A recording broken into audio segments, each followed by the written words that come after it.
নমস্কার, সুস্বাগতম। আপনারা দেখছেন জুডোস ধামাকার নতুন পর্ব। সাথে আছি আমি জুডো। আফরান নিশো এবং চঞ্চল চৌধুরী এবারে একসঙ্গে অভিনয় করতে চলেছেন। যে ছবিটার কথা হচ্ছে সেই ছবিটা অনেকদিন আগেই ঘোষণা করা হয়েছিল। ছবির নাম দম। প্রডিউসার হলেন SBF, আলফা আই এবং চরকি।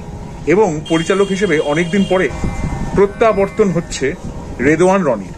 রেদওয়ান রনি OTT কন্টেন্ট, নাটক প্রচুর পরিচালনা করেছেন। ছবি নিয়ে এবার তিনি ফিরছেন। তিনি একজন ভালো পরিচালক। যখন প্রথম ঘোষণা হয়েছিল তখন বলা হয়েছিল যে চঞ্চল চৌধুরীতে অভিনয় করবেন। এবার জয়েন করেছেন আফরান নিশো। চঞ্চল চৌধুরী, আফরান নিশো এর আগে নাটকে একসঙ্গে অভিনয় করেছেন, কিন্তু ছবিতে এই প্রথমবার। এটি মেকারদের কথায় বাংলাদেশে তৈরি একটি ইউনিক ছবি হতে যাচ্ছে। বাংলাদেশে এরকম ধরনের ছবি আগে নাকি হয়নি, তাঁরা বলছেন। যেটা সার্ভাইভাল ছবি একটি, যেটা আমার মনে হয়েছে এবং সত্য ঘটনার উপরে নির্ভর করে তৈরি করা হয়েছে।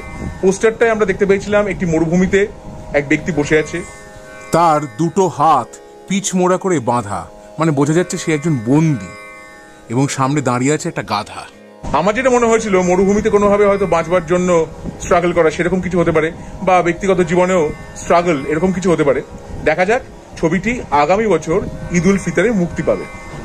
এই ছিল আমার আজকের ভিডিও। ভালো লেগে থাকলে অবশ্যই লাইক করুন, শেয়ার করুন, সাবস্ক্রাইব করুন আমার চ্যানেল এবং আমার ফেসবুক পেজ জুডোস ধামাকা, সেটাকেও লাইক করুন, ফলো করুন।